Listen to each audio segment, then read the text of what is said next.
Psychiatrist. Well, I don't have a beard, white hair or a bald patch till now.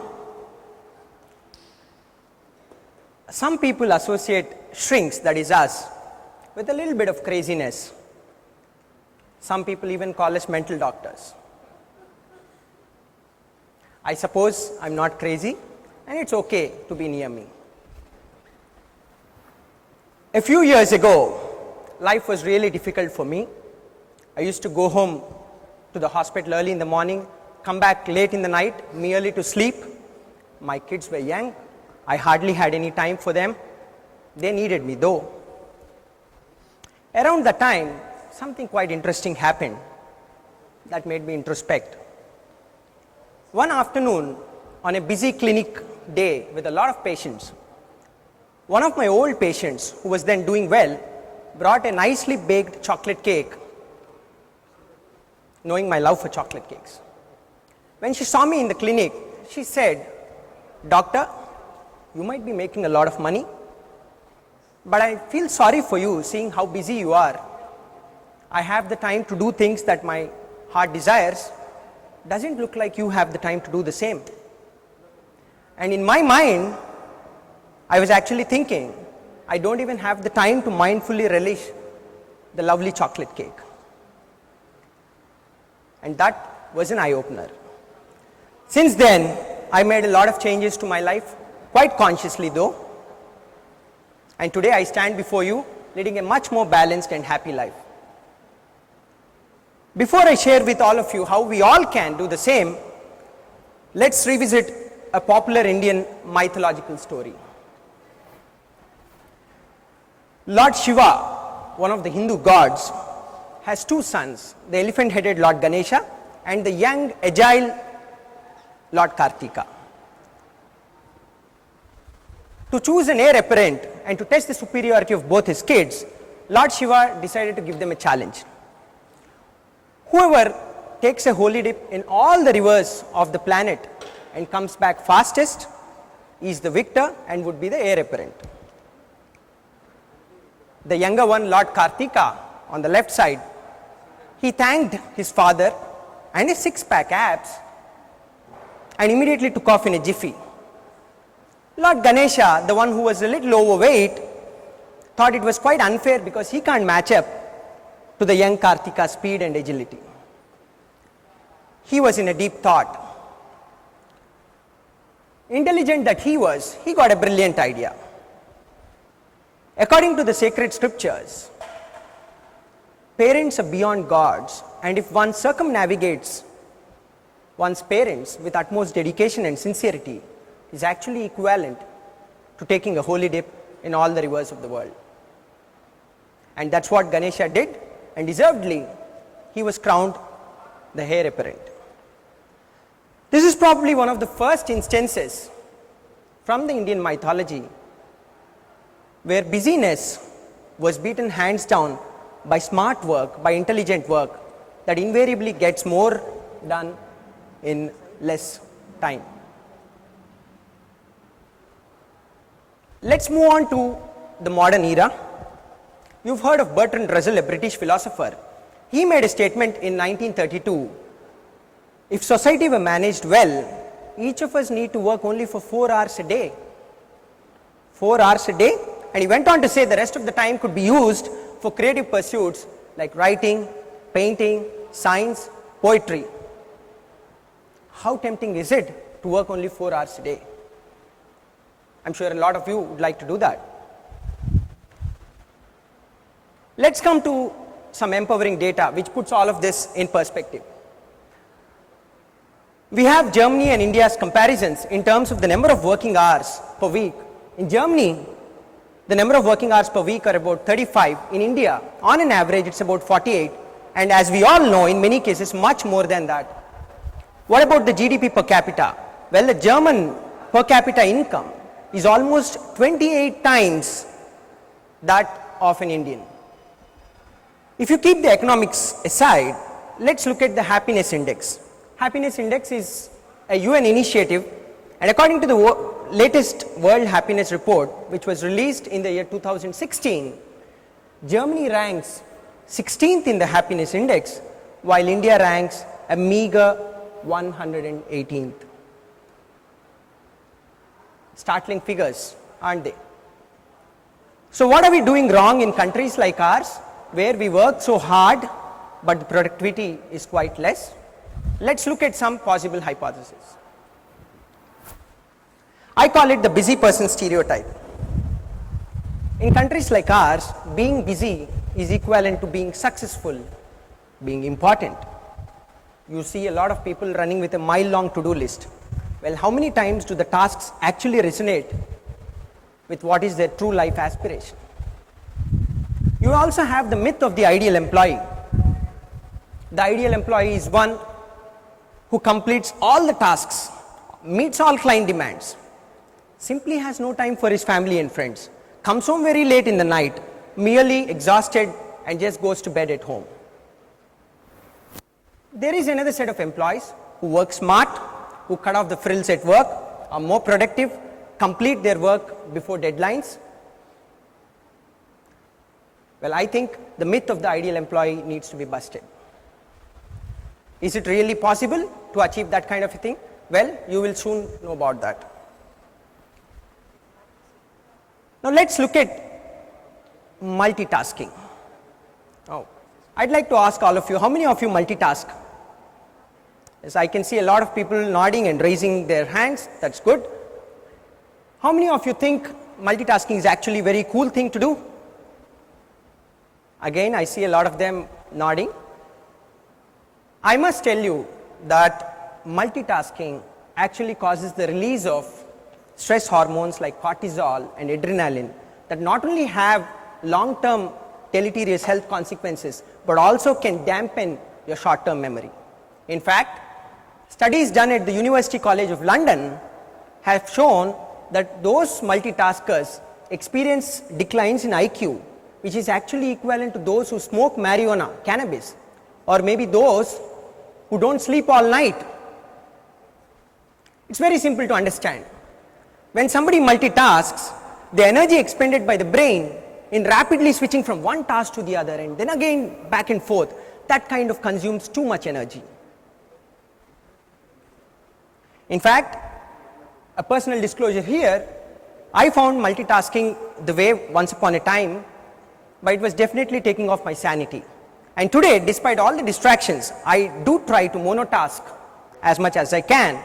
And each time I monotask, I feel a sense of control, a sense of peace, and my ability to concentrate and think deeply enhances a great deal when I monotask. And I think it is particularly essential for the long haul, and I think you should all give it a try. Now let's look at something more interesting. You might have heard of the phrase busy doing nothing, busy doing nothing productive. What are the major time wasters at a macro level? Let's look at three of them. The first one, of course, is worrying about the past or brooding about the future.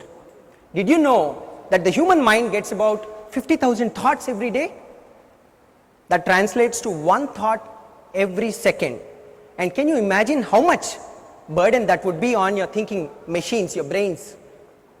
Most of these thoughts are inherently negative in nature, and the negative thoughts stick a little longer than the positive thoughts. Now think about this. If you have 4 good things that happen in a day and 1 bad thing that happens, what do you remember at the end of the day? Yes, the 1 bad thing. That kind of keeps ringing in your head again and again. And why the hell did it happen to me? It should have happened to one of my neighbors who probably deserves it more. The next time waster is, of course, arguing and conflicts. You don't have to have an opinion about everything in life, but sometimes we get into the trap of arguing with friends, getting into conflicts with our neighbors, many times about things that may not concern us in our day-to-day lives and that may not have any repercussions for our long-term aspirations. In fact, if you ever get into an argument, you don't even have to win every argument. It's better to say pass, but if you just get into one, you don't have to win the argument. The next biggest time waster is of course the social media. Social media, instant messaging, chatting, emails, these are the menace in today's world. I know a lot of people who post pictures of their girlfriends or fiancés on online platforms and constantly check for likes and comments. Yes, I can see some people nodding. They get 100 likes, they feel very happy. Yay, I got so many likes. But if they don't get so many likes, they sulk. Sulk for that? Well, that happens. Posting messages online, pictures online, and constantly looking for likes, comments is a serious time waster. How does it matter if the world approves or disapproves of a particular pic? I thought if you love your girlfriend, that's more than enough. Now, let's look at something more interesting. There are a lot of serious health consequences attached to extra working hours. In fact, there is a wealth of literature which shows that increase in anxiety, depression, heart disease, stroke, misery, and even death occurs due to extra working hours. I am going to show you something quite interesting. This was a study which was published in a reputed medical journal, The Lancet, in 2015, and this kind of divided the people depending on their working hours. For those of you who work for about 40 hours in a week, well, you are in the green zone, you are kind of in the safe zone. But if you are working about 55 hours a week, then you are in the danger zone. And studies have concluded that those who work 55 hours or more in a week have higher chances of developing heart disease at the rate of about 13%, and brain stroke, which is equivalent to paralysis, that's about 33%. So if you are in the danger zone working above 55 hours, you better beware. Before I go to the most important part of my presentation, let me tell you some striking facts now. There was a book written by a hospice nurse who works with palliative care patients, that is patients who are on their deathbeds, who are going to die in a few weeks. The book was called Top 5 Regrets of the Dying. The top 3 regrets which surfaced again and again were as follows. The number 1 regret is, I wish I didn't work so hard. I wish I had more time for my friends and family, and I wish I had the courage to pursue my dreams and my vision for the future. Whenever I feel stressed or get my priorities wrong, I look at this which is stuck on my facing wall, and immediately my priorities and perspective gets corrected. So what do we do about all of this? Well, it's no rocket science, and we all can do it in a few simple steps. Can we simply start this process with a clap? Yes, all of you, a clap please. Thank you. So what does this clap stand for? Well, beyond reminding us to be happy, to smile, to celebrate, this clap, which I am going to tell you now, stands for a few powerful practices that can immediately change your lives. C stands for choice is noise. In today's world, there is too much choice for everything, right from the dress you want to put on in the morning, to the breakfast you want to have, to the gifts you want to buy for your loved ones. Studies have shown that choice actually reduces your decision making capability and actually depletes your energy sources. No wonder some of the most successful CEOs actually put on the same dress combination every day to work. L stands for learning to say no. There are a lot of instances where you want to say no, but you end up saying yes. Yes? Yes. So, when you say no, you are actually being truthful to yourself, your vision for the future. Of course, there is always this dilemma that you might hurt the other person's feelings, but otherwise you are hurting your own feelings. In fact, there is this successful investor you would have all heard of, Warren Buffett, who once said, the difference between those who are successful and very successful is that those who are very successful say no to most things in life. And mind you, the world needs your best.